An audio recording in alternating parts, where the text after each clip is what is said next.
ካሊድ ምናልባት ቶፒኩን ከሰማው ዛሬ መመለስ ትችላለህ። አላህ ከፍጡር ጋር ይነካካል ብለህ ታምናለህ ካሊድ? እኔ የእፎይን ትምህርት መስማት ከጀመርኩ በኋላ በጣም ብዙ ጥያቄዎች አሉኝ። እንደምከተል ነው ብዙ ነገሮች እየገቡኛል። አሁን አንዳንድ ጥያቄ አለኝ በክርስቲያኑ ላይ ነው እንጂ የሙስሊሙ ላይ እንኳን አሁን ላይ በጣም ብዙ የማልፈልጋቸው ነገሮች ነው የበዙት። ፈልገው ክርስትና ላይ እሺ፣ ትንሽ ቶፒኩን እንካው። እስልምናውን ማረኛ አላህዬ እንዴት ቆና አስችሎት እንደዚህ ዝም ብሎ ሊቀመጥ ቻለ? እሱ ነው እንደ ቀደም ውሸት ነው ያወራው ያለው ክርስቲያን? አይ አይደለም፣ ከስር ያለው ልጅ ነው አሚር ነው የሚባለው። ማረኛ አላህዬ ማጫው ያወቃችሁታል። አብዱ ነው ብዙ ጊዜ የሚከራከረው ልጅ ማለት ነው። እና ሰሞኑን ሀምብል ሆናል። በጣም ዲሲፕሊን እንደሆነ ይማራል እና ብዙም ማለት አይፈልግም። ኤኒዌይስ አሚር ምንድነው እሱ የዋሸሁት? ለምን ታጭበረብራለህ? ማጭበርበር ጥሩ ነው እንዴ በክርስትና? ምን ብዬ አጭበረበርኩ? በጣም አጭበርባሪ ነህ፣ በጣም ሌባ ነህ፣ በጣም ጺምህን ታሳድጋለህ፣ መናጢ ነህ። መናጢነቴን ተው እስቲ። ያጭበረበርኩት አሳየኝ። እግዚአብሔር ከስፔስ ውጪ ነው። እግዚአብሔር ከስፔስ ውጪ ነው እኮ እግዚአብሔር ከስፔስ ውጪ ነው ብለሃል። አይደለም የሚለው ማስረጃውን አንጣስ። በጣም ጥሩ። እሺ መዝሙረ ዳዊት ምዕራፍ 33 ቁጥር 13ን ክፈት። ምን ይላል? ክፈት። ምን ይላል? ከስፔስ ውጪ አይደለም ይላል። ክፈት። እሺ ክፈተው እስቲ። አንተ ራስህ ክፈተውና ክርስቲያኖች ከፍ ያዋርዳኝ ነኝ።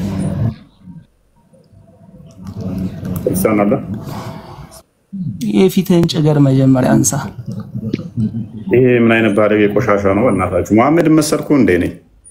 ሴት ልጅ ባሏ ካልመጣ ጭጋሯን ራሱ መላጨት የለባት የሚል ቆሻሻ አስተምሮት ውስጥ የተቀመጥከው አንተ ነህ። ቀፋፊ ሰክረ ቪዲዮ አትሰራ። ሁለተኛ ሰክረ ቪዲዮ እንዳሰራ አረቄ ጨምላቃ ዝም በል። አረቄ ሲጫገባውን ቲክቶክ መጥቶ ተረጋጋ። ጥያቄ ጠየቅ፣ ጥያቄ ይመለስልሃል። ነብይን አላህ ነው የሆነ ፍሪዛም እንትን የሆነ ጺም አልባ ነው ባይዜ። ቆይ አመስግነኝ። እንደውም እንኳንም አመጣው እንኳንም ጭገራ ማልክ። በእስልምና ታውቃለህ ጺም ከሌለው ክርስቲያን ታውቃለህ። እሱ ነገር ያለው ከዚህ በፊት ቤተሰቦቹ ሊጠብቁት ይገባል። ገስ ዋይ አላህ ፍሪዛም ቆንጅዬ ጺም አልባ ነው ይላል። ማን ጠየቀ? መዝሙረ ዳዊትን ክፈት። ቆይ አዳምጥ። ስላነሳኸው ነው ጺም አልባ። ማን ጠየቀ? ራስ ስላነሳ ራስ ስለባለክ ጺም የሌለው ወንድ ልጅ አዳምጥ። ጥያቄውን ብቻ በጠይቀው ማለፈለ ነበር። ጭምላቃ ወረስ ጺም አልባ ከሆነ ወንድ ልጅ ፕሮቴክት መደረግ አለበት የሚል አስተምሮ አለ አንተ ጋር።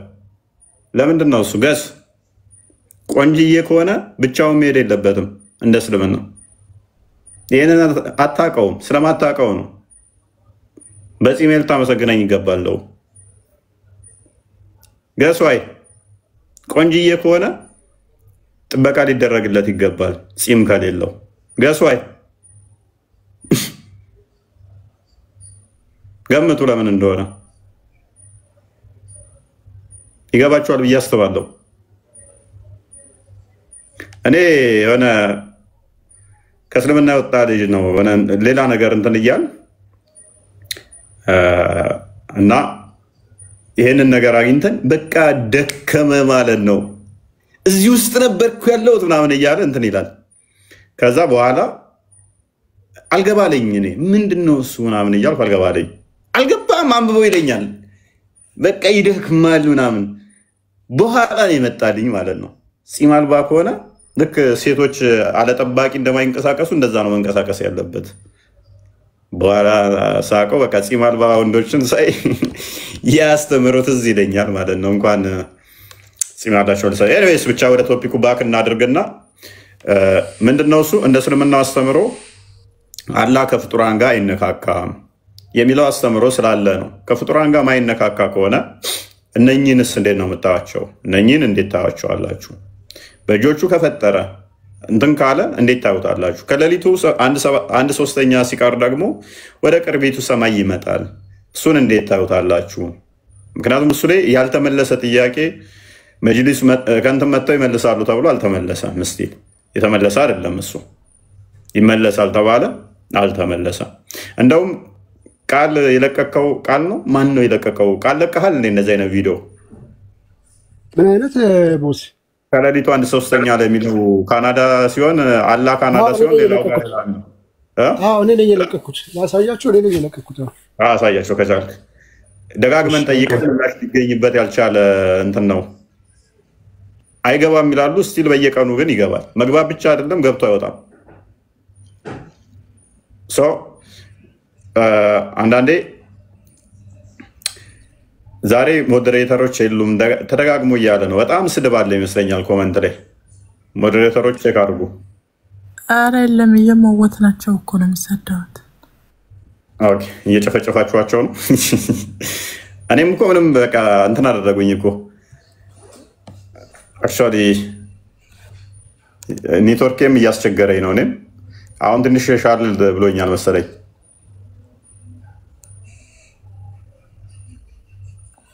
There was a scholar, Ibn Taymiyyah, there was a scholar who was 700 years ago.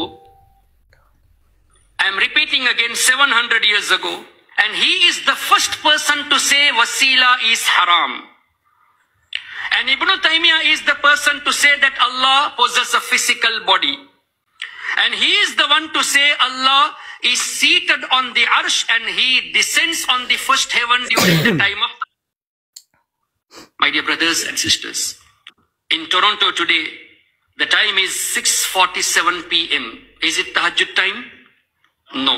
So according to the ideology of Ibn Taymiyyah, his followers Ibn Abdul Wahhab Najdi and rest of his followers, Lord for the people of Canada is on the arsh. Now in Sri Lanka, this is Tahajjud time, 4:15 a.m.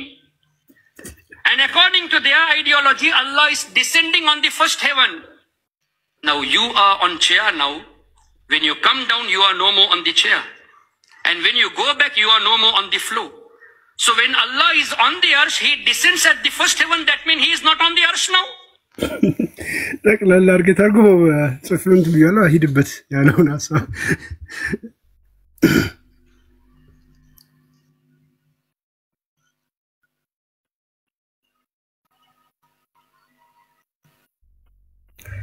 እሺ ምንድነው እሱ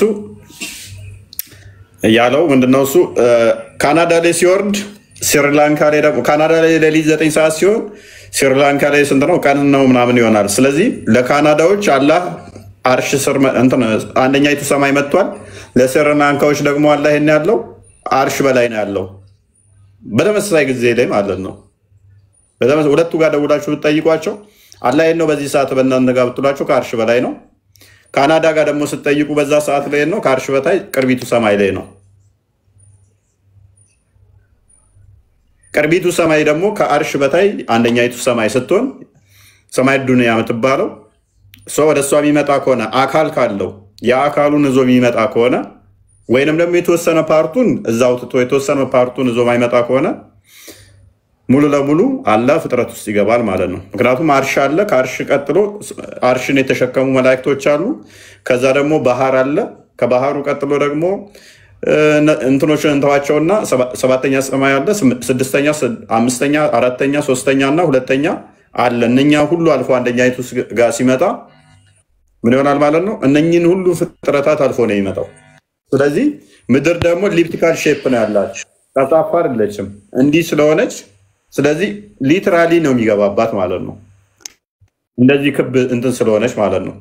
እንደዚህ ስለሆነች ምክንያቱም ሰማይ ዱንያ ሲነገር ከኛ አንፃር ስለሆነ ስለዚህ ምድር እንደዚህ ከሆነች እንደዚህ ሮቴት ያደርጋል ማለት ነው። ሰማይ ዱንያም በእስልምናው ኮንሰፕት መሰረት ማለት ነው ሮቴት ታደርጋለች። እንትኗን አካባ ነው የምንኖረው ማለት ነው እንደዚህ። ስለዚህ እነኛ ሁሉ ነው ጠልቆ የሚገባባቸው። ስለዚህ እንደዚህ ጠልቆ የሚገባ ከሆነ እንደዚህ የሚሆን ከሆነ ደግሞ ምንድነው እሱ የሚሆነው? ፍጥረታት ውስጥ አይገባም፣ ከፍጥረት ጋር አይነካካም ምናምን የሚለው ስህተት ነው ማለት ነው። ውሸት ነው የሚሆነው።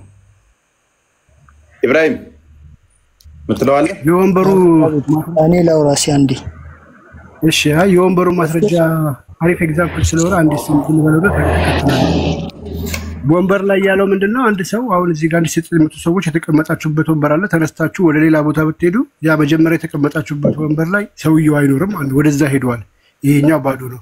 which is አሁን ፎይ እዚህ ጋር ቁጭ ብሏል። ወደ ጓዳ ሊገባ ወንበር ሰውየው ተረተረት አወራህ እንዳው እናንተም የሱ ተረተረት እንጨርስና እንዴት ትቀጥላለህ? ሶ አላህም ከአርሽ በላይ ነው የተቀመጠው። ወደ ቅርቢቱ ሰማይ ሲወድ ላይ ባዶ ነው።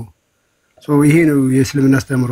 እና ዓለም ላይ ደግሞ ያሉ ሰዓቶች አቆጣጠር ይለያያሉ። እንግዲህ ሰዓት እንደሚቀመጥ አላህ አናውቅም አርሹ ላይ። ቀጥሉ። ሽፎይ ቸኩሏል አይደለም፣ ቸኩዬ አይደለም። ሰውየው ተረተረት አወራ በህንደኛ። የሱን ተረተረት ደግሞ እናንተ ትደግሙታላችሁ። እሺ ችግር የለውም በቃ። ኤኒዌይስ አንተ አላህ አካላት አሉ ብለህ ታምናለህ? አላህ ምንም አካላት ማንንም አይመስልም፣ ምንንም አይመስልም። ይመስላል መች ወጣኝ እኔ። አካላት ማለት እኮ ይመስላል። ስለዚህ ማንንም አይመስል አካልም የለውም። አዎ ማንንም አምሳያ የሚለው እጅስ አለው? ምን እጅ የሌለው ይወል ማንንም አይመስልም እኮ አልኩ። አይመስልም ከተባለ የሆነ አካል የሆነ የምትመስለው ነገር የለም ማለት ነው። ኦኬ ስለዚህ ምንም አካል የለውም።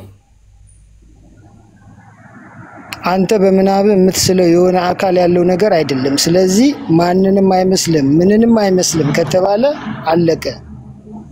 እኔ መስላል መስወጣኝ ለምን ትበሳጫለህ? እጅ እያልክ ነው፣ እግር እያልክ ነው። ያ ማለት የሆነ ነገር ስለሃል ማን ያለው? እሺ ያለው ንገረኝ። እሺ ስለዚህ እግር አለው አላህ የሚሉ የማንንም አይመስል ስህተተኛ ናቸው ተሳስተዋል ማለት ነው። እግር አለው የሚለው ሚሉ ሚለው ትልቅ ስህተት ነው። ኦኬ ስለዚህ ከነሱ ጋር ምንም ያንተ አላህ አይመሳሰልም። የኔ አላህ ቁል አላሁ አሐድ የሚለውን ቁርአን ውስጥ ያለውን እሱ ለሱ መገለጫው ነው። በቃ አልወለደም አልተወለደም ቢጤም አምሳያም የሌለው ማንንም አይመስልም። እሺ እነኛም እኮ ይሄንን ይሉታል። አንተ ያልከውን ይሉና ከዛው ወጣ አንታያ ቢጤ ያለው ስለዚህ ማንንም አይመስል እጅ ያለው ማንንም አይመስል አካል አለው ብለው ይላሉ እነሱ። ስለዚህ ከቁርአኑ ከወጣ ከዛ ሐሳብ ከወጣ የራሱን ሐሳብ ነው የሚናገረው። ልክ አንተ አሁን ከመጽሐፍ ቅዱስ ውጪ የሆነ ሐሳብ የራስን ሐሳብ ስትናገር ተቀባይነት የለውም። ከዛ መውጣት የለብህም። ያም ሰውዬ ከቁርአን ውጪ ከወጣ የራሱን ሐሳብ ከጨመረ ይሄ ፍልስፍና ነው። ያ ደግሞ አስኬድም። ኦኬ አላህ ምንድነው ብለህ ነው የምታምነው ታዲያ? እሺ አንድ ነው ብለሃል። አንድ ነው ስላልክ አክቹአሊ እናንተም ብዙ አልጫናችሁም፣ አባሾችም ብዙ መጫን አልፈልግም። ሞር ፎከስ ማድረገው ነው የዋብዮችን አስተምሮ ላይ ነው። አብሽር ችግር የለውም። ቴኮፍ አርጉመንት ግን አላህ አንድ ነው ስትሉ ግን ምን እያላችሁ ነው?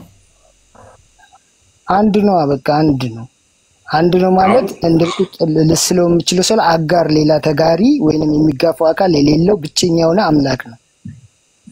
ኦኬ ለመነጠል ብቻ ነው አንድ ነው ብላችሁ የምትጠቀሙት?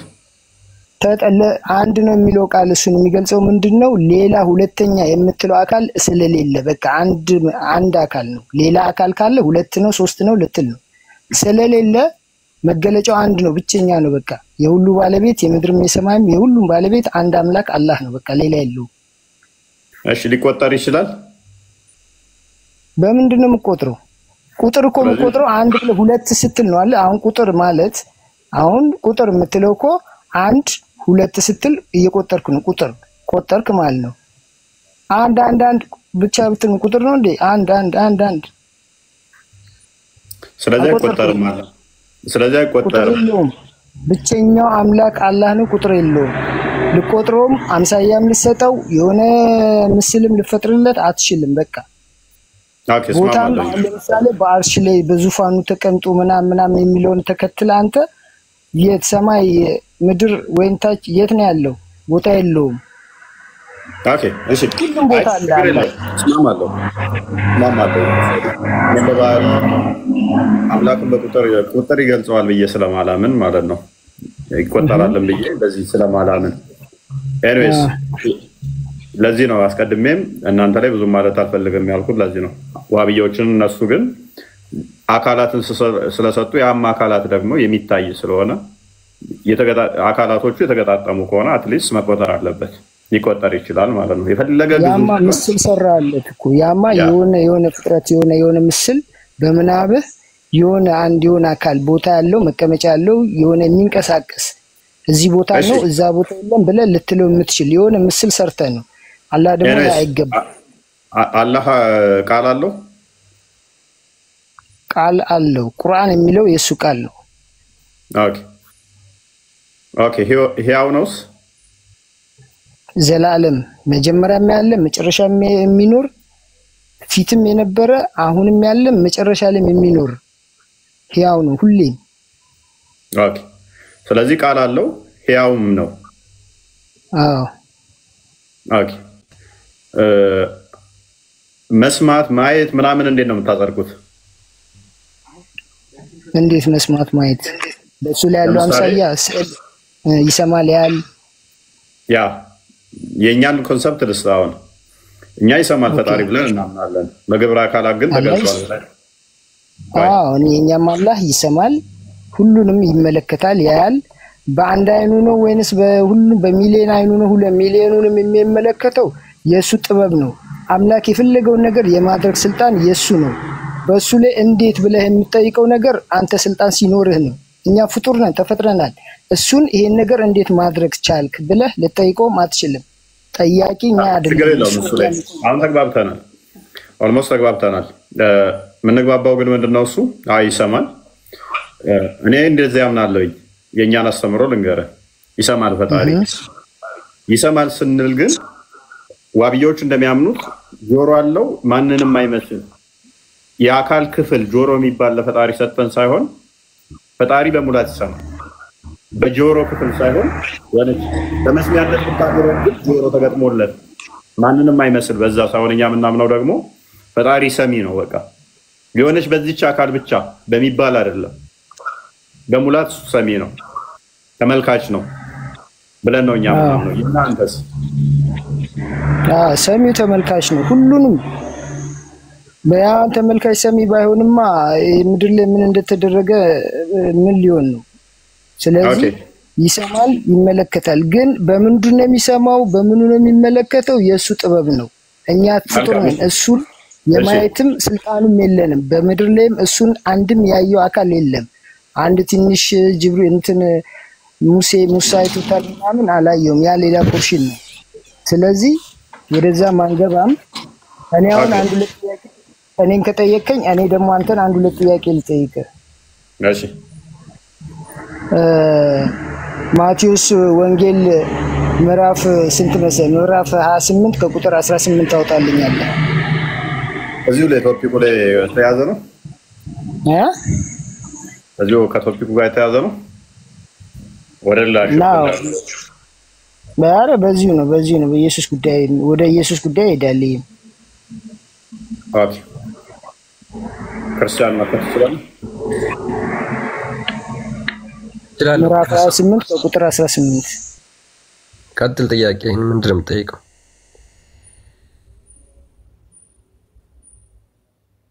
ኦኬ አንዴ ክፈተውና ክርስቲያን እንትን በል። አንዴ ክፈተው።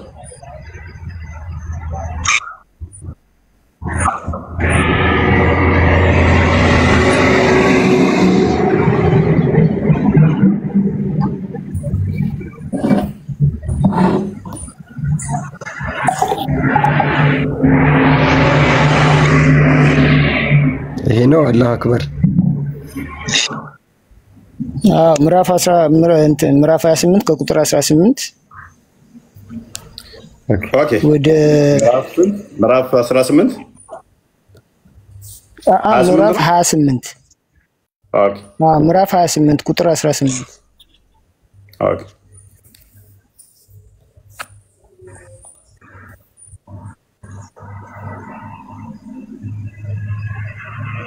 ወደ ደቀ መዛሙርቶችም ወደ ሐዋርያቶችም የሚለው ዳምሮ እናቀጥል። ጥያቄ ምንድን ነው እዚህ ጋር?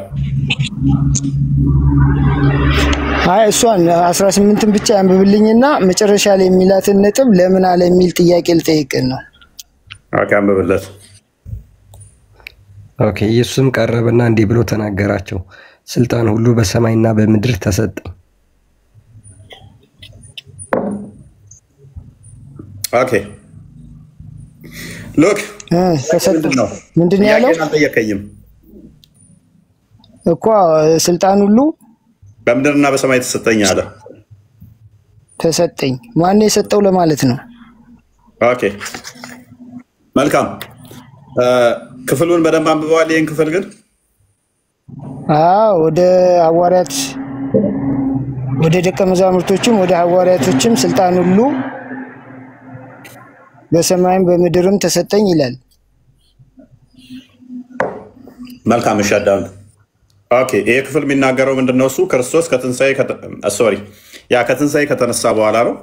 ከትንሳኤ ከተነሳ በኋላ ወደ ሐዋርያቱ ይመጣል። ሐዋርያቶቹም ያዩታል። ካዩትም በኋላ ይሰግዱለታል። በእስልምና ስግደት የሚገባው ለአንድ ለአምላክ ነው ተብሎ ይታመናል። ስለዚህ ሐዋርያቶቹ እንዲሰግዱለት ከሆነ በኋላ አንበበ ቁጥር 17ም ባዩትም ጊዜ ምን ሆነ? ሰገዱለት። ከዛስ ምን አላቸው? ቁጥር 18 ላይ ኢየሱስም ቀረበና እንዲህ አላቸው፣ ስልጣን ሁሉ በሰማይና በምድር ተሰጠኝ አላቸው። ስልጣን በሰማይና በምድር ሁሉ ተሰጠኝ። ይሄንን ለምን አላቸው? አስቀድሞ ትንቢተ ዳንኤል ላይ ምዕራፍ 7 ላይ ይሄ ትንቢት አለ። አይሁዶች እግዚአብሔር በደመና ይመጣል ብለው ይጠብቃሉ። ትንቢት ራእይ አይቶ ነበር ዳንኤል አስቀድሞ። የሰው ልጅ የሚመስል ስልጣን የተሰጠው በዘመናት ወደ ሸመገለው የሚመጣ ነበረ። ትንቢተ ዳንኤል ምዕራፍ 7 ላይ አይ ቲንክ ቁጥር 9 አካባቢ ላይ አንድ ክፈተው።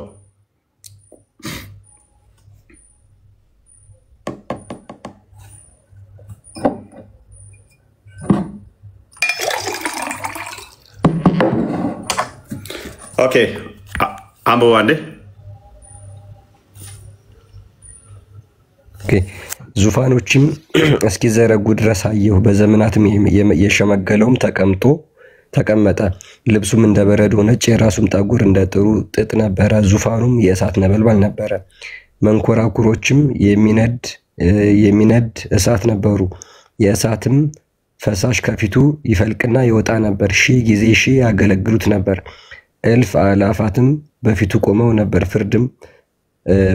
ፍርድም ሆነ መጽሐፍትም ተገለጡ ይላል። ቀጥል እስከ 13 አንብበው። ኦኬ የዚያን ጊዜም ትንቢተ አይምን ራእይ ላይ ይፈታዋል። ይሄንን ቀጥልሽ። እነሆ በሌሊትም ያየሁት ራእይ፣ እነሆም የሰው ልጅ የሚመስል ከሰማይ ደመናት ጋር መጣ። በምን? በሰማይ ደመና፣ ከሰማይ ደመና ጋር የሰው ልጅ የሚመስል መጣ። አስቀድሞ ትንቢተ ዳንኤል ተናግሮት ነበረ። አይሁዶች እግዚአብሔር በደመና ይመጣል፣ ለፍርድ የሚመጣው እንደዛ ነው ብለው ይጠብቃሉ።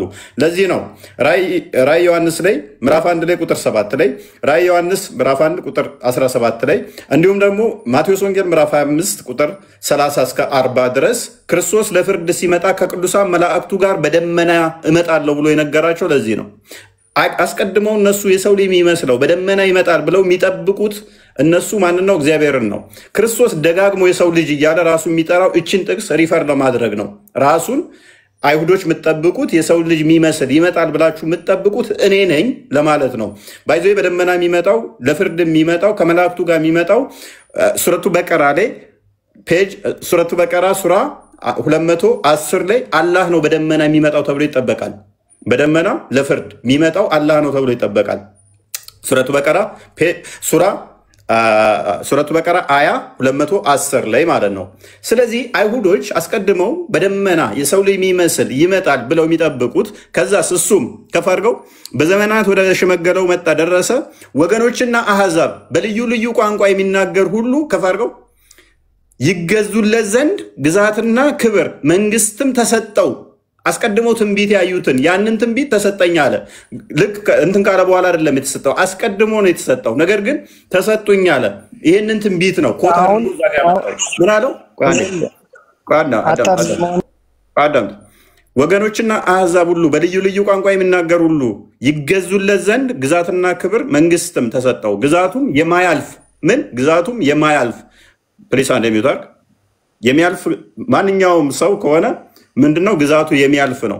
ግዛቱም የማያልፍ የዘላለም ግዛት ነው። መንግስቱም የማይጠፋ የዘላለም ነው። የማይጠፋ መንግስት ያለው አንድ አምላክ ብቻ ነው። የማይጠፋ ግዛት ያለው አንድ አምላክ ብቻ ነው። ስለዚህ ቃል ተሰጠው አይባልም። ቃል መለኮት አስቀድሞ ገዢ ነው ሁሉን። ነገር ግን መለኮት ስጋን ሲዋሃድ ልብበል መለኮት ስጋን ሲዋሃድ ያ ስጋ የመለኮትን ባህሪ አድርጓል። ምንድነው የመለኮት ባህሪ? ገዢነት።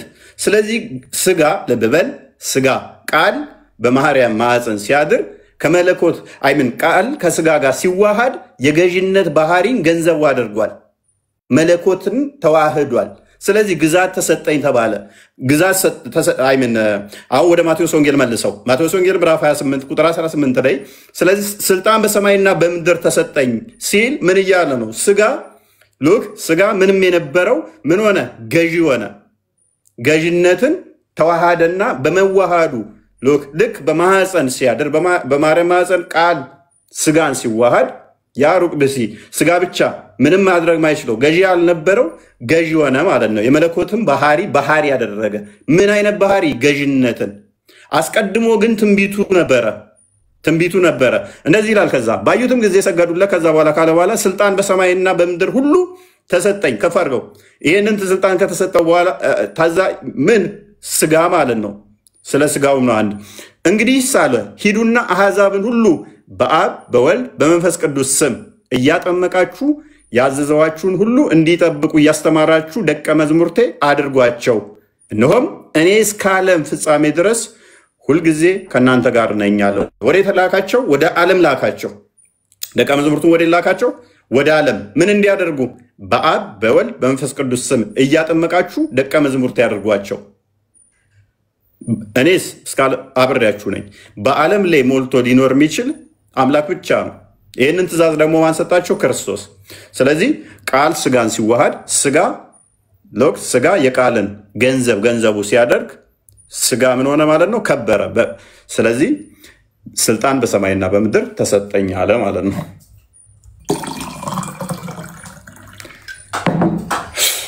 አሁን እኔ ጥያቄም እኮ እዛው ጋር ነው። አሁን አረዘምኩ እንጂ ያው ከስር ያለውም እንትን እንዳይሰለቻቸው አናርዝመው። አሁን ተሰጠኝ የሚለውን አካል ብቻ ማን ነው የሰጠው ነው። ሌላ የሰጠው ሁለተኛ ሌላ አካል አለ ወይ? ይሄን ብቻ እንድነግረኝ ነው። አሁን ሐሳቡን አሁንም ሌላው ጋርም ስገባ እዛው ላይም ተሰጠኝ ስጋ ከመንፈስ ጋር ተዋህዶ ተሰጠው ነው ያልከው አሁንም። ስለዚህ የሰጠው አካል ማን ነው ነው የኔ ጥያቄ። አሁን እዚህ ጋር ሌላ አካል አለ ወይ? ከኢየሱስ ክርስቶስ ውጪ ሌላ ሰጪ የሆነ ሌላ አንድ አካል አለ ወይ? ያ አካል ማን ነው ነው? ምንድነው? ምን ብለን ነው የምናምነው እኛ? ቅድም ደግሞ ከውጭ ሆኜ ሳዳምጥ በስላሴ በሶስቱ አናምንም አልክ። የሆነ አንድ ሰውዬ ስጠይቅ ከዛ ውጪ ደግሞ መጣህና አሁን ደግሞ ሌላ ሶስተኛ ሁለተኛ አካል ደግሞ አሁንም መጣ። እዚህ ጋር ተሰጠኝ የሚል አካል አለ፣ ሰጠኝ የሚልም አካል አለ፣ ሰጠውት የሚልም አካል አለ። ስለዚህ ምን ተንትንልኝ ነው ያላልኩት? ለምን ትላለህ? ቅድም ያለው ልጁ ምንድነው? ስድገመውስ ልጁ ምንድነው ያለው? እኔ ስላሴ ጠየቀ ነው የጠየቀኝ እንጂ እሱ ያው የሚያወራው ልጅ አቃላቅም አላለኝም። እኔ ጥያቄ የጠየቅኩት እኔን መልሶ ጠየቀኝና ተግባብተናል። እሱ አላህ አዳምጥ። እሱ ነው የጠየቀኝ። እኔ አላቅም። አንደኛ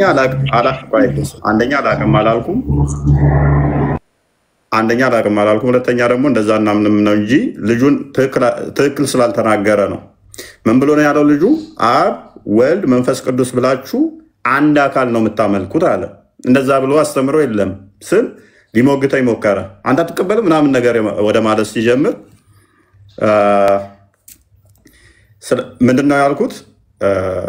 አይ እንደዛ የሚል አስተምሮ የለንም። ቃል አንድ ሎክ አንድ አካል ሶስት አካላትን ስም ጠራና አንድ አካል ብለን የምናምንበትን ማስረጃ አንተ አልኩት። አንተ አታምንም ማለት ነው ምናምን ብሎ ሞክ አደረገኝ ማለት ነው። ሞክ አደረገኝ። ስለዚህ ምንድነው እሱ? እኔ እሰማለሁኝ ስታክ አድርጓል። እኔ ጋር ይሰማል። ኦኬ ሶሪ። ስለዚህ እኔ ያላልኩትን ነው ያለው ማለት ነው። ወይንም ደግሞ እኛ ማናስተምረውን ለዛ ነው አናምንም እንደዛ ያልኩት። አላምንም ሳይሆን አብ ወልድ መንፈስ ቅዱስ ብላችሁ አንድ አካል ብላችሁ የምታምኑት አለ። አናምንም እንደዛ። ስለማናምን ማናምነውን ተሆነ ደግሞ ታምናለህ ሲለኝ ማስረጃ ክፈት አልኩት። መክፈት አልቻለም። ሶስት አካል ነው የምናምነው ወንድማችን። ስለዚህ ሶስት አካል ምናምን ከሆነ ተሰጠኝ የሚለው ምንድነው አልኩ። አስቀድሞ ትንቢት ነበረ። የሰው ልጅ የሚመስለው ያ ስልጣን በሰማይና በምድር ተሰጠኝ የሚለው ስለምኑ ነው አልኩ። ስለ ስጋው ነው። ስለ ስጋው የተነገረ ነው። መቼ ነው የተሰጠው? እሱ ደግሞ ገና ማርያምን ሲያበስራት ገብርኤል በማርያም ማህፀን ማለት ነው። ስለዚህ ምንድነው? ስጋ ከበረ። የመለኮትን ገንዘብ አደረገ። መለኮት ማን ነው? ቃል ስጋን ሲዋሃድ መለኮት ከቃል ጋር ሲዋሃድ መለኮት ወይንም ቃል ከስጋ ጋር ሲዋሃድ ከበረ። ስለዚህ የገዥነት ባህሪም ገንዘቡ አደረገ። ተሰጠኝ ያለው ስለዛ ነው እኮ። አሁን እዚህ ጋር እኮ ሶስትን በአንድ አናምንም፣ ሶስት አምላክ ነው የምናምነው አልክ። እዚህ ጋርም እኮ ሶስት አምላክ ያልኩበትን ሶስት አምላክ ነው የምናምነው ያልኩት የቱ ጋር ነው? አሁን የትኛውን ነው? እኔንም እኮ ያልኩት የቱ ጋር ነው? አሁን እያልክ ነበር ሶስት አምላክ፣ ሶስት በአንድ አናምንም፣ ሶስት አምላክ ሶስት በአንድ አናምንም፣ የምናመልከው ሶስት አምላክ ነው አልክ እኮ። አልወጣኝም። ሶስት አምላክ አልወጣኝም አላልኩም። እሺ ምንድን ነው ያልከው? እስኪ ድገም። ሶስትም ጠርቶ አንድ አካል ነው የምታመልኩት አለኝ። ስህተት ነህ። አንድ አካል ነው የምናመልከው ብለን አናምንም። አብ ወልድ መንፈስ ቅዱስ አንድ አካል ነው የምታመልኩት አለ። አንድ አካል ነው የምታመልኩት አለ። አንድ አካል ሳይሆን ሶስት አካል፣ አንድ መለኮት የምናመልከው። እሱ ግን ምን አለ? አብ ወልድ መንፈስ ቅዱስ ብላችሁ አንድ አካል ነው የምታመልኩት አለ። ስህተት ነው አልኩት። ስለዚህ ሶስት አካል ነው የምታመልከው። ሶስት አካል አንድ መለኮት። አሁን እዚህ ላይ ጥያቄ አለ። ቅድም አንተ ላይ ጠይቄ ምን ብለህ ነበር ወንድማችን? አላህ ቃል አለው ብለኸኛል አይደል? ቃላው ኦኬ ቴንክ ዩ። እኛ ቃሉን አንድ አካልን ብለን እናምናለን።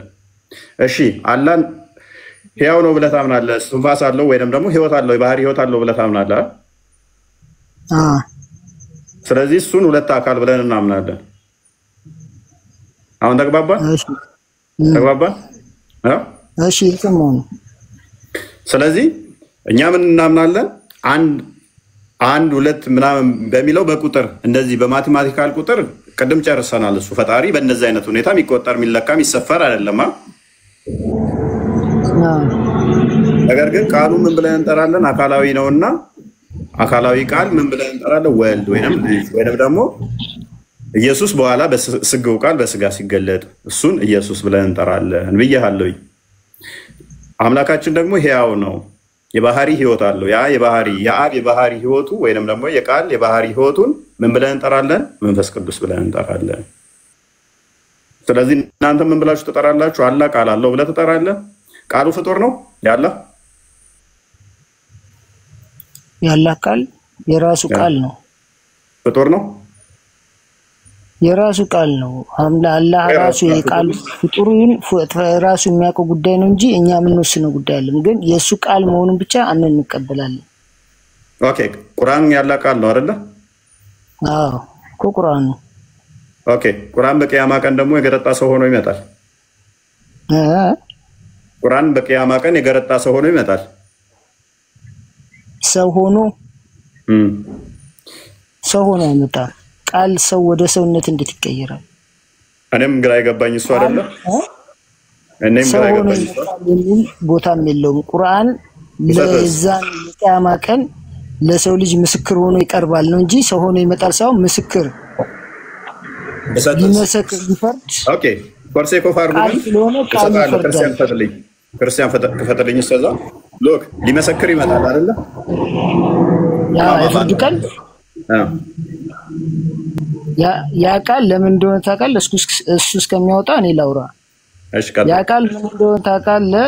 የፍርድ ቀን የሚመጣው ለምንድን ነው? እንድንጠቀምበት፣ እንድንመራበት፣ አላህን ቀጥ ብለን እንድንገዛበት የተሰጠን መመሪያ ነው።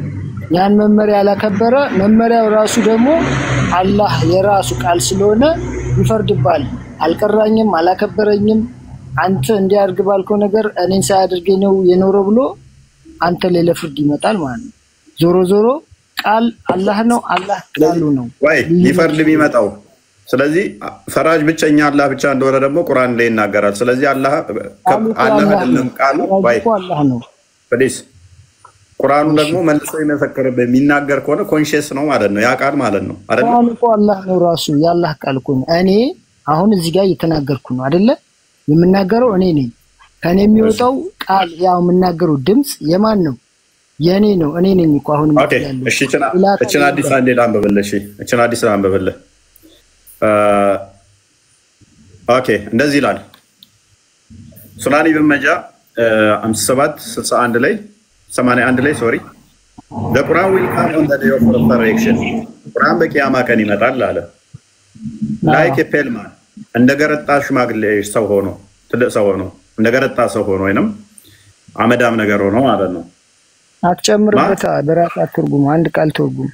እሺ the Quran will come on the day of resurrection like a pale man የገረጣ ሰው ሆኖ ቁርአን በቂያማ ቀን ይመጣል አለ and will say ከዛም እንደዚህ ይላል I am the one that kept you awake at night and made you thirsty during the day እኔ ነኝ ማታ እንድትጠማ አደረኩ ቀንም ማታ እንድነቃ አደረኩ ቀን እንድትጠማ አደረኩ እኔ ነኝ ይልሃል በቂያማ ቀን መጥቶ ማለት ነው። ስለዚህ ቁርአን ፍጡር አይደለም። እቺ ነገር ለተንተነለ እሺ ግን በመረጃ አሁን እኔ በተረዳሁት ልክ አሁን አንተ በተረዳኸው ነው አይደለ እያልክ ያለው? እሺ እኛ በምንረዳው ልክ ቁርአን የቂያማ ቀን የገረጣው ነው ይመጣል ሲል ይሄ ቁርአን ነው። ቁርአን ደግሞ ምን እንዳለው ታውቃለህ? በውስጡ እንትን ማለትም አሊሞቹ የሚተነትኑት ነገር እያንዳንዷን ቃል እያንዳንዷን ነጥብ የራሱ የሆነ ትርጉም የሚሰጠው አለ ከግል ሳይሆን ከቁርአኑ ከራስ። ስለዚህ የገረጣ ሲል እኔ ቁርአን ተሰጥቶኛል ሲሰጠኝ ሙሉ ሆኖ ነው እኔ ጋር ሳልጠቀምበት በስነ ስርዓት ሳልይዘው ሲቀር ቁርአኑን አጎደልኩት። ያኔ ምን ሆነው ለፍርዱ ቀን ይሄ ሰው እንዲህ አድርጎኛል ብሎ ቃሉ አላከበረኝም፣ ቦታ አልሰጠኝም፣ ስለዚህ እንዲህ ክብር አጥቼ የመጣሁት የሱ ያለ መያዝ ያለ መቀበሉ ጉዳይ ስለሆነ ብሎ ላንተ ምን ምስክርነት ነው።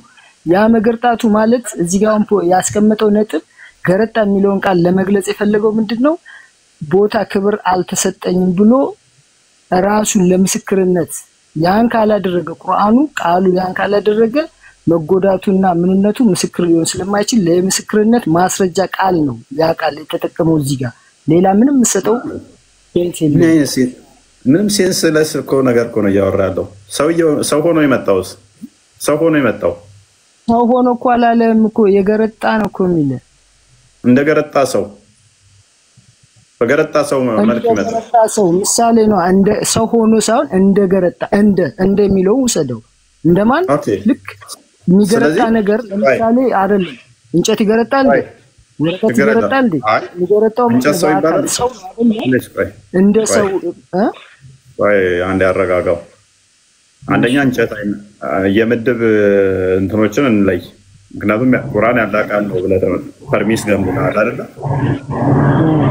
እዛ ቁርአን ያላቃል ከሆነ ደግሞ ፍጡር አይደለም የሚለውን ፐርሚስ ሰርተናል አይደል? ቁርአን ያላቃል ነው ፍጡር አይደለም። እዚህ ላይ ከተስማማ ምንም ምሳሌ ካሁን በኋላ የፍጡርን አትጠቀምም ማለት ነው። ቶፖሎጂካሊ አብረው ስለማይሄዱ እንጨት እንትን ወዘተ የሚለው አይመጣውም። ምክንያቱም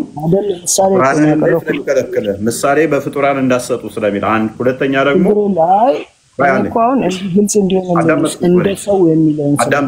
አዳምጠኛ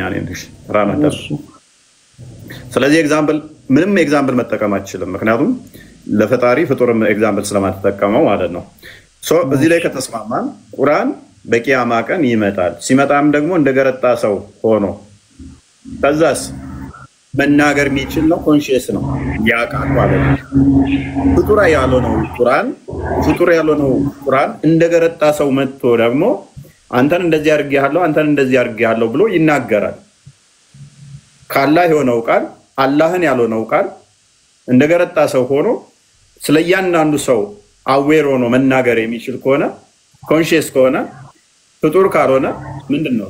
አንተ ምን አደረከው? አይ አያያዝ ላይ እንትን ካደረከው ምናምን አይልም። እንደኛ አያያዝ ላይ አይልም። አሁን እዚህ ጋር እኮ ይኸው ቀጥታ ነው ኖ አንደኛ ይኸውልህ ስላልቀራኸኝ እንደዚህ ተጎዳው አይደለም የሚለው ጭራሽ እኔ ነኝ ያነቃውህ እያለ እንከሬጅ እያደረገ እንትን እያለህ ነው ገነት እንድትገባ ቴስቲሞኒ እየሰጠ ቆይ ተቃራኒ አይደለም እኮ እንደዚህ አድርጌ በደልከኝ እያለ ሳይሆን ጭራሽ ምን እያለህ ነው ያለው? ሌሊት እንድነቃ ያደረኩህ እኔ ነኝ እንደዚህ የሚያደርኩህ እኔ ነኝ እያለ ለአንተ ድጋፍ እየሰጠህ ነው። እንደው ይሄንን ስላልሰራህ ደግሞ አጎደልከኝ ማለት ነው። አጎደልከኝ አይልም አገረጣኸኝ እንደ ሰው ለሚገረጣው ያላቃል ይገረጣል እያልከን ነው። እሱ ቃሉ የሚለው እኮ እዚህ ጋር ለመጠቀም የፈለገው እንደ ሰው እንደማን እንደ ሰው እኮ ይሁን። ስለዚህ ያላቃል ይገረጣል እያልከን ነው። ቃሉ እኮ አሁን የሚለውን እዚህ ጋር የሚለውን ነው ማየት ያለብህ። ወደ ሌላ ሐሳብ እንዳትሄድ። እዚህ ጋር የሚለው እንደ ሰው የገረጣ ሆኖ ይቀርባል የዛን ቀን ሲል ምን ለማለት ነው? ያ ሰውዬ ቁርአን እንዲበላም እንዲጠጣም እንዲኖርም ሁሉም ነገር ቃሉ ውስጥ አለ። አካሄድ እያንዳንዱ የሰው ልጅ ህይወት እንዴት መኖር እንዳለበት በቃሉ አላህ አውርዶታል። ይሄንን ነገር ይሄ ሁሉ ነገር ተነግሮ ይሄ ሁሉ ነገር ይዤ ለመጥቼ ግን አልተጠቀምክበትም። ይህን ስላደረክ አጎደልከኝ፣ ክብሬን አልሰጠኸኝም፣ አገረጣኸኝ እንዳለው ያንን ነው። እንደ ራሱን ሳይሆን እንደ ይሄ መጣው እሺ እንደዛ መጥቶ ያለው የመጣውና እንደዛ ያለው ምንድነው? እሱ ቁርአን ነው አይደለም? እንዴት ተናገረው? የፍርዱ ቀን ነው ዛሬ አይደለም። ይሄን ነገር የሚለው መጀመሪያ የፍርዱ ቀን ነው ዛሬ። እዚህ ጋር ቁርአን ችግር የለውም። የፍርዱ ቀን ይሄንን የተናገረው ቁርአን ነው አይደለም? ቁርአን ነው አይደለም? ይሄን የተናገረው ቁርአን ነው። የፍርዱ እኮ ልመጣለን ይኸውልህ፣ የፍርዱ ቀን ነው የሚለው አለ። የፍርዱ ቀን አምላክ ሁሉን ነገር ድንጋይም ችግር የለውም እኮ አስረዳ ልነግርህ እኮ ነው ሁሉን ነገር ቁርአንን ጨምሮ እኔ እኮ ተስማማሁልህ ልቅረብና ይሄንን የተናገረው ቁርአን ነው አይደለም? ምኑን የተናገረው? እንደዚህ ብሎ የተናገረው ቁርአን ራሱን ነው። ራሱ ቁርአን ራሱ የአላህ ቃል ነው። አላህ ነው የሚናገረው። ቁርአንና አላህ አንድ ናቸው። ስለዚህ ቁርአን አላህ ነው ማለት ነው። የአላህ ቃል ነው። የኔ ንግግር የማን ነው? የኔ እኮ ነው። እኔ አሁን አንተ ንግግር የማን ነው? ያንተ ንግግር አሁን የምትወጣው ምን አይነት ሚስቴክ እንደሰራ ምን አልከን? ቅድም የገነባው ፐርሚስ አለ ቁርአን ፍጡር አይደለም ብላል። ይሄን የተናገረው ቁርአን ነው ወይስ ነው? አዎ ቁርአን ነው አልከኝ። ቁርአኑ ራሱ የገረጣ ሰው ሆኖ የመጣው የተናገረው ራሱ ከሆነ ፍጡር አይደለም ማለት ነው። አይ አላህ ነው ካልከኝ ደግሞ የገረጣ ሆኖ የመጣው ማን ይሆናል ማለት ነው? አላህ ይሆናል ማለት ነው። ሌላ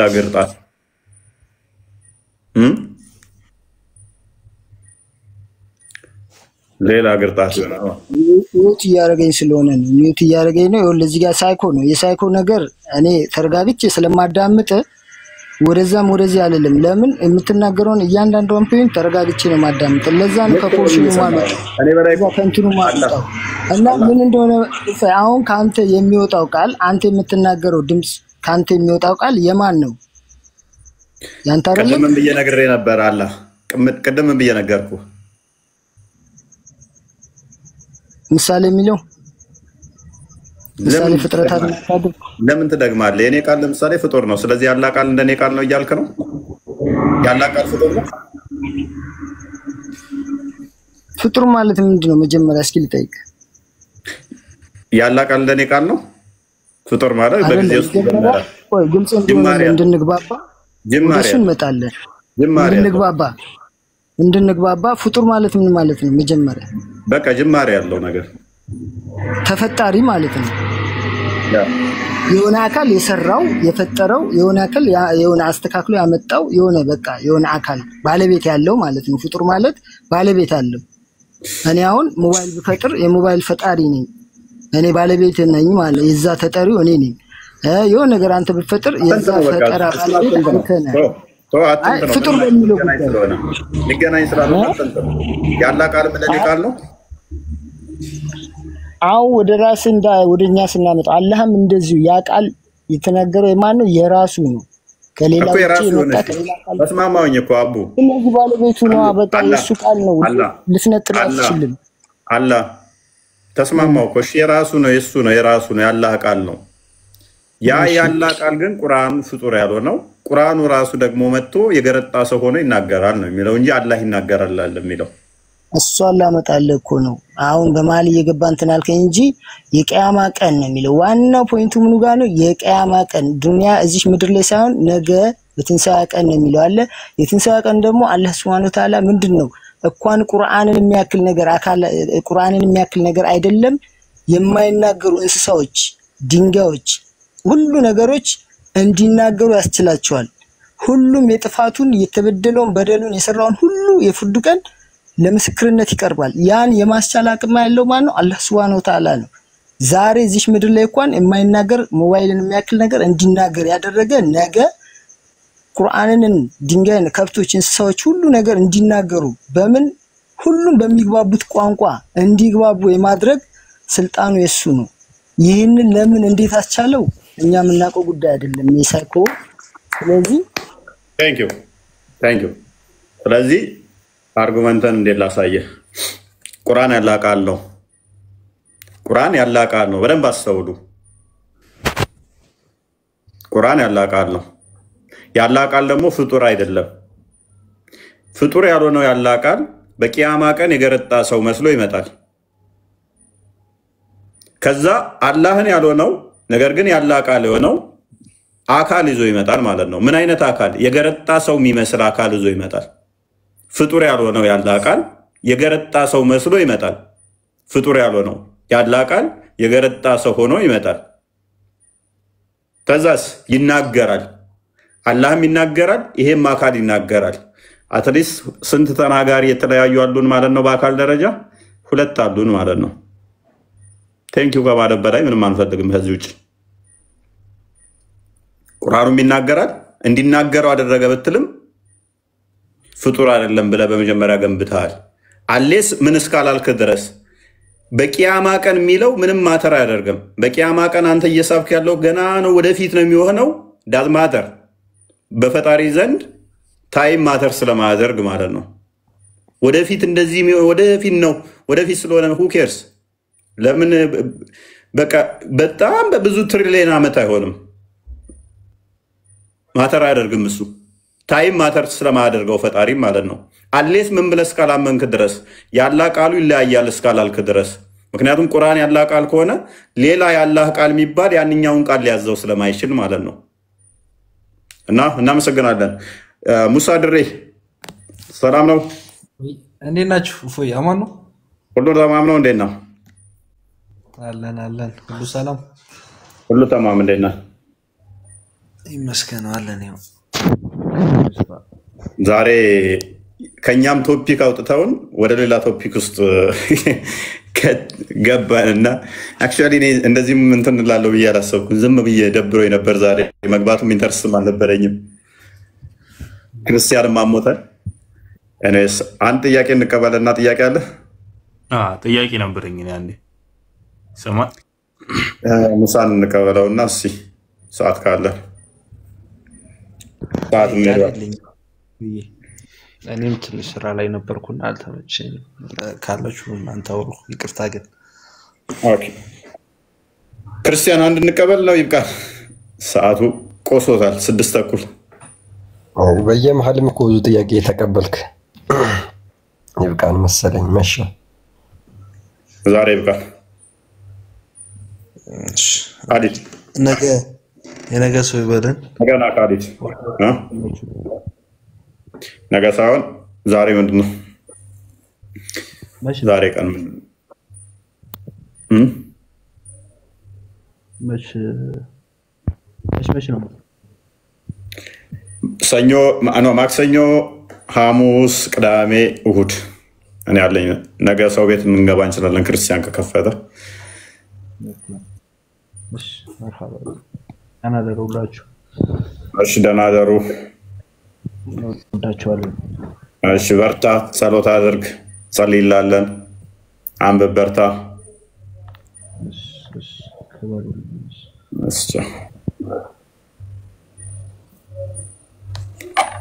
እንዳንተ ያለ ጌታ እንዳንተ እናንተ ዛሬ ምንም ሳላስብ ነው በቃ ዝም ብለን የሆነ ስዞር ስጦዝ ምናምን ነገር ነበርኩኝ እና ዝም ብዬ የገባውና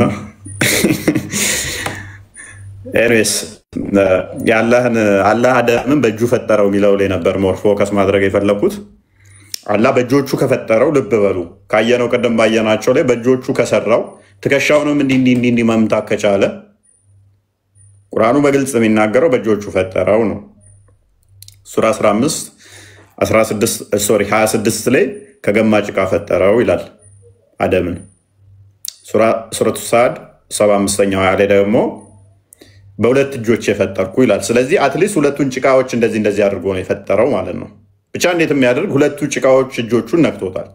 እነሱ አሁን ትልቅ ነገር የሚሆንባቸው አምላክ እንዴት ከፍጡር ጋር እንዴት ይወለዳል፣ እንዴት ማህፀን ገብቶ ምናምን የሚለው በጣም በቃ የመጸየፍ እንትን ነው የሚሉት የሚያነሱት እነሱ ማለት ነው። የገማውን ጭቃ ካዳ የገማውን ጭቃ ከተለያዩ ቦታ ሰብስቦ የገማ ጭቃ አላህ እጁን ከነካ እነዚህ ስማሽ መጠየፍ ለምን አስፈለጋቸው?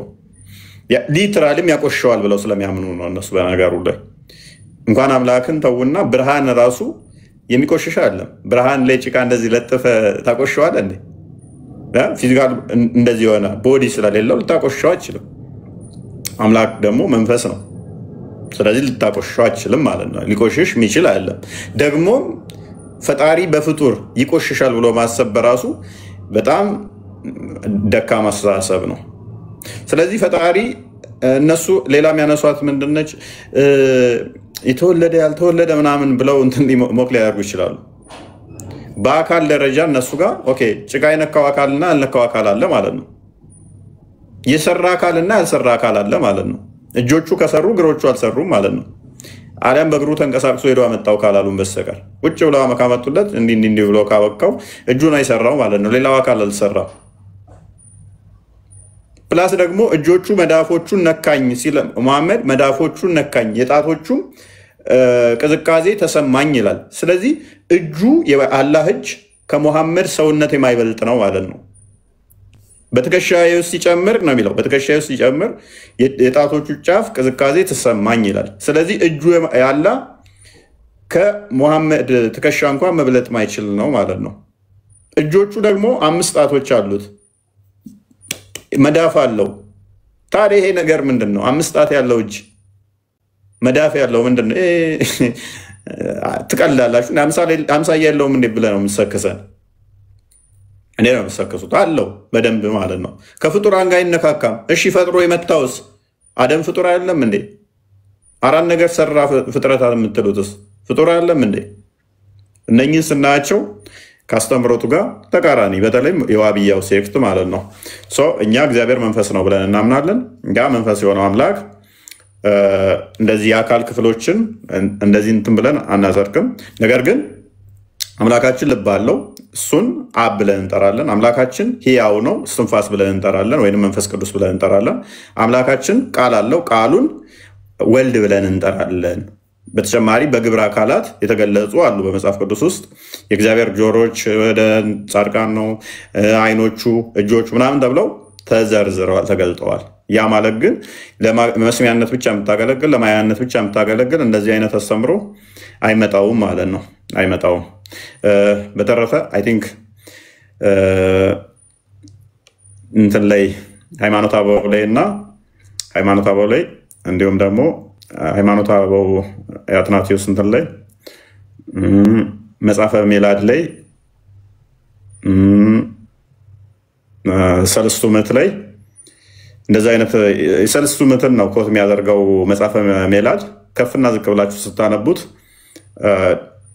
እግዚአብሔር አካል ለስላሴ የተሰጠውን ያንን ጉድለት አለበት ለሚሉ የተሰጠ ምላሽ ነው። ሊተራል ያለው የሚመስል አይነት አስቀምጧል። በእርግጥ ሊተራል ያለው አይነት የሚመስል አስቀምጧል። ነገር ግን ከፍ ብላችሁ ክፍሉን ስታነቡት ለምሳሌ አብ ቃል አለው ነገር ግን አይናገርም አይነት የሚሉ ነበሩ። የአብ ቃሉ ወልድ ነው ነገር ግን አይናገርበትም። ቃል አለው እንጂ አይናገርም። ሚዩት ነው ይናገራል ለማለት ሙሉ ለአዳም አካላት እንዳሉት ወልድም ደግሞ አይምን በስላሴ መካከልም ሙሉ አካል አላቸው ለማለት እንደዛ የተገለጡ አሉ። ግን ስቲል እዛ ማብራሪያዎቹ እንትን ይሉታል ማለት ነው። ሰለስቱ ምዕትን ነው ኮት የሚያደርገው እንዲሁም ደግሞ የአትናቴዎስን ነው ኮት የሚያደርገው። እዛ ጋር የተጠቀሱት ጥቅሶች ደግሞ አብዛኞቹ ለክርስቶስ የተነገሩ በስጋ ከመጣ በኋላ የተነገሩ እሱን የሚጠቁሙ ናቸው። ክርስቶስ በስጋ የመጣውን የሚጠቁሙ ናቸው። ትንቢተ ዳንኤል ላይ ያለው፣ መዝሙረ ዳዊት ላይ፣ ራእይ ዮሐንስ ላይ የክርስቶስ የሚጠቁሙ ናቸው ማለት ነው። እና እንደዛ ነው። ይህን ይመስላል። ቀደምት አባቶች አስተምሮ ላይ ግን እንደዚህ አይነት ነገር የለም። መጽሐፈ ሜላድም 15ኛው ሴንቸሪ ምናምን የተጻፈ ነው። ሰለስቱ ምዕት ብለው የጠቀሱት ግን ከየት እንደመጣ አይደለም አላውቅም። አይመጣውም ማለት ነው። ግን ኤርሊ ቸርች ፋዘርስ ይህንም በጥራት በግልጽ አስቀምጠውታል ማለት ነው። እንደዚህ የአካል ክፍሎችን አንሰጥም በሚል ማለት ነው። የለም እና እንደዛ ነው። እንደዛ ነው እና እንደዛ ነው።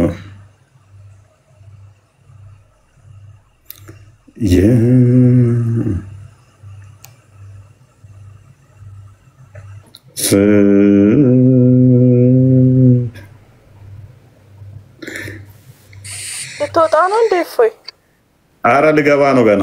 አንቺ ነው ገና የመጀመሪያ አስገባሁሽ። ገና ወጥቼ ገብቼ ነው እንዴ? እኔ እኮ ቃልዮት ያሰማልን ሲል እንትን ያልክ ልትወጣ መስሎኝ ነው።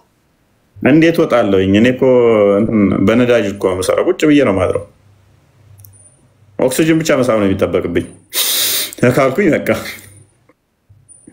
ለተማሪ ነው የመጣሽው? ራሄል ነኝ እኮ አወቀኝ። ቅድም መጥቼ እኮ አውርቼ የወጣሁት ልጅ ነኝ። ነሽ እንዴ? አዎ እኔ እኮ እያስተማርኩ መስሎኝ ልክ እንደሌላ ጊዜው ልገባ ብዬ ነው። ስራ አሁን የጨረስኩት ለዛ ነው። አንቺ ጎበዝ ተማሪ ነሽ። ልክ ገና ስጀምር ቀድመሽ ከሁሉም የተገኘሽው።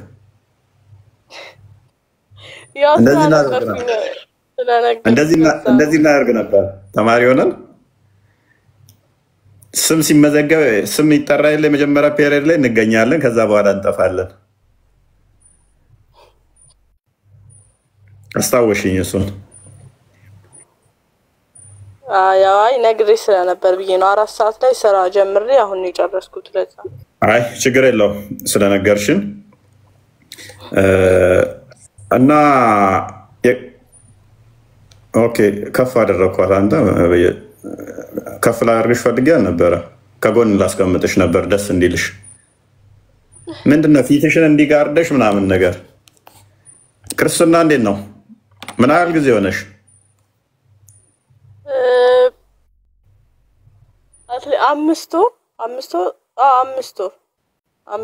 5 ወር። ሰላም አለው አይደል? ቤተሰብ እንዴት ነው? ተቃውሞ ብዙም የለም? ኧረ ማንም አላወቀም። አሁን ይበሉሻል ሲያዩት። እናቴ ትገለኛለች። እናትሽን ማስጠመቅ አለብሽ። አዎ ያው ሀገሬ ስገባ እንደዛ አደርጋለሁ። ትገለኛለች። ችግር የለውም። ትገለኛለች ሳይሆን ማስጠመቅ አለብሽ። እሺ ያው ልግባና አሳምናታለሁ። ያ ግዴታ ነው። ግዴታ አለባችሁ። እነሱ ወደ ጨለማ መሄድ የለባቸውም ማለት ነው። ገሃነም መግባት የለባቸውም ማለት እነሱ። አዎ ገሃነም መግባት ስለሌለባቸው እነሱም ማስተማር አለባችሁ። ማለት ምን ፈለግሽ?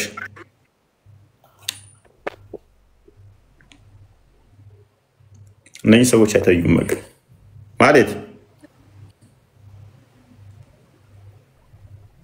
ማለት ብኝ እኮ አስደንግጠህ እንደዚህ ለምትጮህብኝ አለ። በዚህ ላይ ልታውቁት በቃ ተውኩት ምናምን ትላለች እንዴ? ምን ማለት ነው ተውኩት? አታዩም? ቀጥታ ትቀጥያለሽ።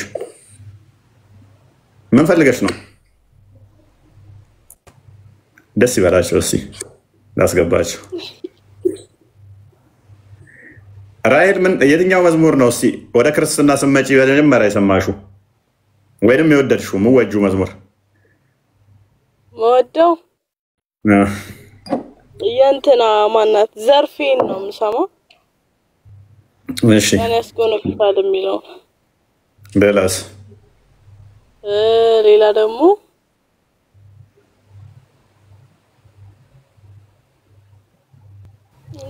አለው ነገር የሚለው አለው ነገር እግዚአብሔር ምናምን እሷ ወጣለች ከኛ ቤተክርስቲያን በተቀባይነት ያ መዝሙሩን ነው የምልክ። እሺ ሩት ሰላም፣ እንዴት ናችሁ? እንዴት ነሽ? እግዚአብሔር ይመስገን። እንዴት ናችሁ? ይመስገን ነው አለን። አይ እኔ እንኳን ጥያቄ ያለኝ ያልኩ የጻፍኩ ነበረ። ሰላም ልበል ብዬ ነው ይታስገባኝ። ተጠፋፋን ምናምን ትላለች እንዴ? ሩት እስከና እናትሽ የተጠመቅሽልኝ ነሽ? 1 አመት ሊሞላኝ ነው በነገራችን ላይ። አንቺ እንዴት ነሽ? አይ ክርስትና ልጅን ትረሳለህ እንደ ወይስ ለወንድ ነው መሰለኝ? አይ ጠፋሽ እኮ የሆነ ሰዓት አይ ዶንት ኖ እንትና ነግራኝ ነበር። አክቹአሊ ማን ነበረች? ናኑ ነግራኝ ነበር። ከናኑ ጋር ትገናኛላችሁ መሰለኝ። አይ አካውንት ምናምንም ተዘጋብኝ ለምን እንደሆነ አላውቅም። እና ስራ ጀምሪ ምናምን ነው ሀገርም ስለቀየርኩ ከዛ በኋላ አይ ጥሩ እና ታዲያ ጠይቂኝም እንዴ? አባት እኮ ይጠየቃል። አባት ይጠየቃል እኮ አሳውስ ጠይቃለሁ። ቴሌግራም ስለቀየርኩ ነው ወደ ሌላ ሀገር ሽፍት ስላደረኩ ብዙም እንትን አላልኩም። ለዛ ነው። እስኪ ወይ በውስጥ አስቀምጥልኝ እደውላለሁ።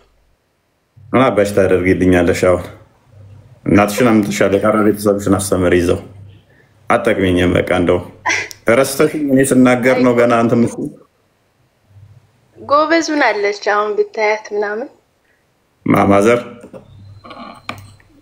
እንዴ በርቺ እየተባልኩ ነው እኔ። ያነኝ መካሪያቸው እነኚህ ገና ማይረበውልሽ ገና ተጠምቃለች ለካ ተጠምቀዋል ለካ እነሱ ከላይ ተጠምቃለች መሀል ያለችው አልተጠመቀችም። ኦኬ ያው ያላስቸገረችኝ ስለነበረችበትም ይመስለኛል። እግዚአብሔር ተጠመቂ ባያት ከበላይሽ ያለችው ራሔል ነው ወይስ ማህሌት? እንኳን ተጠምቄያለሁ ማርጌ። ኦኬ አይ ተጠመቂ። ከተጠመቅሽ በኋላ ደግሞ በቃ ያለው ሰላም ያለው ደስታ እኔ እሑድ እስከሚደርስ ነው የምቸኩለው ብታይ በጣም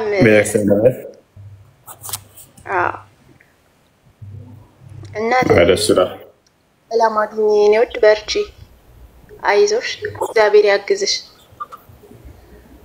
አሜን አሜን። አመሰግናለሁ። እሺ ጽቡቅ ጥሩ ነው። እናመሰግናለን። እናመሰግናለን። ለቀቀው ያሉን ኮሜንት ላይ ምን አልሽ? መዝሙሩ መች ነው የሚለቀቀው? ትንሽ እዚህ በልልን እያሉ ነው። በልላቸው እዘምራለሁኝ በተሰጠኝ ጸጋ ማንንም አልሰማ አምላኬን ለማመስገን እኔ ዘምሬ አኬ ሲሄድብን ያመሸው። ኧረ እባክህ ሄደብህ። የቀና ብዙ ይላል። ማንንም እንዳሰሙ ወገኖቼ እኔ ተወዳጆች ማንንም እንዳሰሙ የቀና ብዙ ይላል። በእኔ ድምፅ ማይቀና የለም። ዶሮም ጥቦቅ ነው። ቆይ ሳንሰማ መዝሙር አወጣ እንዴ? አልሰማሽም? ስቃለ እንደ ደግሞ ምንድን ነው የምትስቂው አንቺ? ካሴቱን አልገዛሽም? ሲዲው የለሽም? አይ እንዴት እርቅ ያለው እንዴ? በጣም ብዬ እኮ ነው አባቴ መዝሙር ሲለቅ እንዴት አልሰማው ብዬ። እናትሽን ጠይቂያት አሁን ደውለሽ። እናትሽ እንደውም አብዛኛውን የምታዳምጠው የኔ መዝሙር ነው። አይ ጠይቃለሁ። እኔማ ያ ግድ ነው። እና መዝሙር መርጣችኋል ወይስ እኔ ልምረጥ? አንድ መዝሙርና ልውረድ? ኧረ በይልን የሚዘምር ተገኝቶ ዋይ ቀጥል። ኧረ እኔ አልችልም። እኔማ እና ድምፅ የለኝም። ያው ግጥሙን አውቀዋለሁ። የሐዋዝን መዝሙር ጋብዘንና ወርዳለሁ። ድምፅ የለኝም ማለት ምን ማለት ነው? ይሄ የምታወሪው በተውሶ ድምፅ ነው እንዴ? ለማንጎራጎርም አይሆን የኔ ድምፅ። ጭራሽ ማንጎራጎር ምናምን ትላለች እንዴ? ዘምሪ እኮ ነው የተባልሽው እህታችን። ምንም ያስቅሽ የሚያስቅ ነገር አለ እንዴ? ማለት የሚያስቅና ማያስቅ እንለያለን አንዴ። ምንም ያስቅሽ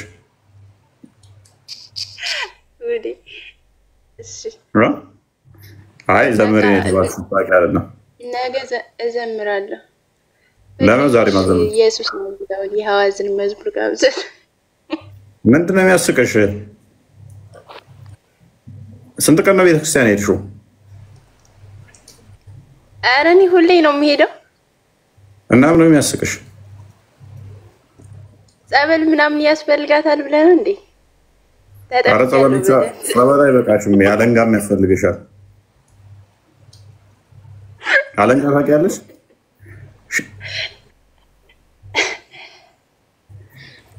እሺ ወገኖቼ፣ ዘመዶቼ እንዴት ናችሁ? ደህና ናችሁ? እንደምናችሁ? ደግ ናችሁ? አሁን እያንዳንድሽ ማስታወቂያ እኮ ልሰራ ነው የገባሁት ቦስ። እሺ ሁለት ማስታወቂያ። አንደኛው የፎይን ፕሮፋይል ተጫኑና እዚህ ፕሮፋይሉ ስር የዩቲዩብ እና የቴሌግራም ሊንክ አለ ማለት ነው። ሁላችሁም የፎይን ፕሮፋይል ተጫኑት። ከዛ ሊንኮች አሉ ሁለት ማለት ነው። አንደኛው ወደ ዩቲዩብ ይወስዳችኋል። ሪች ሚውት አድርጊ ወይን ሩት ከሁለት አንዳችሁ ሚውት አድርጉ።